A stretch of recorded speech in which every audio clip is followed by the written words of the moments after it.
আসসালামু আলাইকুম। BD investor কনসালটেন্টের পক্ষ থেকে সকল বিনিয়োগকারীকে শুভেচ্ছা জানাচ্ছি। আলহামদুলিল্লাহ, বাজারে আজকে 25 পয়েন্টের মতো পজিটিভ হয়েছেন এবং গতকালকে বাজার নিয়ে আমরা যে কথাগুলো বলেছিলাম যে ইসলামী খাতের শেয়ার বা শরিয়া ভিত্তিক শেয়ারগুলোর মধ্যে একটা উত্থান হওয়ার সম্ভাবনা রয়েছে, সেই বিষয়টা কিন্তু আপনারা দেখতে পেয়েছেন। আজকে চলুন বাজারের সার্বিক পর্যালোচনা জেনে আসি। প্রথমে বাজার আমরা যদি একটু লক্ষ্য করি, বাজার 10টা থেকে বাজার একটা লম্বা উত্থান হয়, তারপর আবার নেমে আসে, কিন্তু দিন শেষে তার অবস্থানটা ধরে রেখেছে বা দিন শেষে অবস্থানটা ধরে রেখে পজিটিভ হয়েছে, নেগেটিভ হয়নি। এবং বাজারে লেনদেনের পরিমাণটা মোটামুটি গত দিনের চেয়ে কিছুটা লেনদেন কম হলেও যেটা আসলে খুব একটা বেশি না, খুব একই রকম লেনদেন হয়েছে বলা যায়। এবার যদি আমরা একটু দেখার চেষ্টা করি টপ গেইনের মধ্যে যে সমস্ত শেয়ারগুলো রয়েছেন, আপনারা যদি দেখার চেষ্টা করেন টপ গেইনের মধ্যে ইসলামী সেক্টর বা শরিয়া সেক্টরের ইসলামী ইন্স্যুরেন্স, ইসলামী ফাইন্যান্স, SIBL এবং ইসলামী ব্যাংক, এই মধ্যে ইসলামী সেক্টরগুলোতে কিন্তু আপনার সবচেয়ে বেশি একটা ভালো হয়েছে। এছাড়া ফার্স্ট সিকিউরিটি ইসলামী ব্যাংক, এটাও আমরা দেখতে পাচ্ছি পরে, যেটাও ভালো হয়েছে। অর্থাৎ আমরা যদি গেইনের মধ্যে সর্বোচ্চ গেইনারের মধ্যে যে সমস্ত শেয়ারগুলো রয়েছে, সেই শেয়ারগুলোর মধ্যে শরিয়া ভিত্তিক যে কোম্পানিগুলো রয়েছে, সেই কোম্পানিগুলো একটা ভালো অবস্থান দেখতে পেয়েছি। এরপরে যদি আপনারা দেখার চেষ্টা করেন সর্বোচ্চ শরিয়া ভিত্তিক ব্যাংকগুলো, যেমন SIBL ইসলাম, এটা ইসলামী একটি ব্যাংক, যেমন সোশ্যাল ইসলামী ব্যাংক এটি, তারপরে আপনার আর একটা যদি দেখেন গ্লোব ইসলামী ব্যাংক, এবং যথারীতি আপনার এরপরে আপনি যদি দেখেন ফার্স্ট সিকিউরিটি ইসলামী ব্যাংক, এই ব্যাংকগুলো কিন্তু টপ ভলিউমের মধ্যে রয়েছে এবং টপ ভলিউমের মধ্যে অধিকাংশ শেয়ারই কিন্তু আপনার ব্যাংক সেক্টর, তার মধ্যে ইসলামী ফাইন্যান্স, ইসলামী ব্যাংক এগুলো রয়েছে। এবং আপনারা যদি একটু শুরু থেকে দেখি টপ ভলিউমের মধ্যে, তাহলে SIBL, GIB এবং AB ব্যাংক এবং BRAC bank, IFC bank, first security ইসলামী ব্যাংক, এই সবগুলি আপনারা যদি টপ ভলিউমের মধ্যে যে সমস্ত শেয়ারগুলো টপ ভলিউম হয়েছে, সবগুলোই আমরা দেখতে পাচ্ছি ব্যাংক সেক্টর। অর্থাৎ ব্যাংক সেক্টরে কিন্তু মানুষের বিনিয়োগের পরিমাণটা বেড়েছে এবং যথারীতি কী পরিমাণে বিনিয়োগ বেড়েছে, আজকে বাজারে প্রায় 26% বিনিয়োগ ব্যাংকে হয়েছে।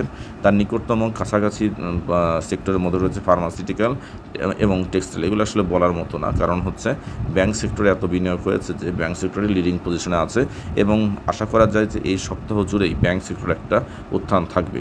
শেয়ার বাজারকে পজিটিভ করেছে এমন শেয়ারের মধ্যে আমরা দেখতে পাচ্ছি ইসলামী ব্যাংক, জিবি, রবি এবং আপনার এই সমস্ত ব্যাংক সেক্টরের মধ্যে রয়েছে। এর পাশাপাশি আপনারা দেখতে পাচ্ছেন এই শেয়ারগুলো কিন্তু আপনার শেয়ার মার্কেটকে পজিটিভ করেছে। এবং নেগেটিভ করার ক্ষেত্রে যদি আপনারা দেখেন অল্টন থেকে শুরু করে বিকন ফার্মা থেকে বিভিন্ন শেয়ার আপনার যেগুলো অন্য সেক্টরগুলো, ব্যাংক সেক্টরের বাদে অন্য সেক্টরগুলোর কোম্পানির শেয়ারের দামগুলো কমছে বা কমার মধ্যে রয়েছে। এবার মূল বিষয়টির মধ্যে যদি আপনাদের দেখানোর চেষ্টা করি, সেটা শরিয়া ভিত্তিক যে সমস্ত কোম্পানিগুলো ছিল, সেই কোম্পানিগুলো ভালো হবে এবং ভালো হচ্ছে, সেই বিষয়টাই কিন্তু আমরা পরিলক্ষিত করতে পারছি। এখন আমাদের নিয়ে যাব ঢাকা স্টক এক্সচেঞ্জের সমন্বিত ইন্ডেক্স DSEX এর একটু অ্যানালাইসিস আমরা আপনাদের দেখাবো।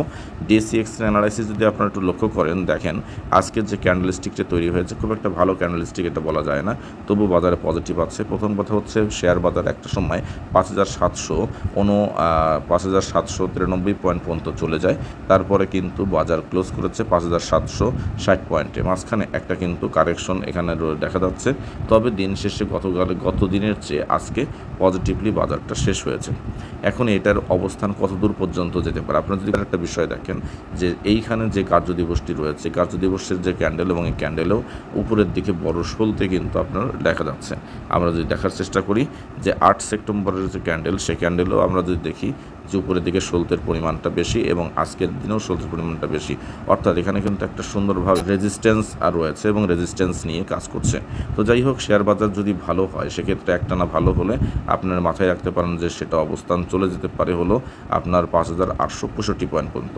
তো যাই হোক, এর মধ্যে যে আপনার সব শেয়ারই ভালো হবে এমনটি না, ব্যাংক সেক্টর থেকে শুরু করে ইসলামিক খাতের বা আপনার যেগুলো শরিয়া ভিত্তিক শেয়ার, সেগুলো ভালো হওয়ার সম্ভাবনা বেশি থাকবে, বা এর পাশাপাশি আবার নতুন সেক্টরের শেয়ার বাজার ভালো হবে। তাই জেনে বুঝে বিনিয়োগ করুন এবং বিডি ইনভেস্টর কনসালটেন্টের সঙ্গে থাকুন। ধন্যবাদ সকলকে। আসসালামু আলাইকুম।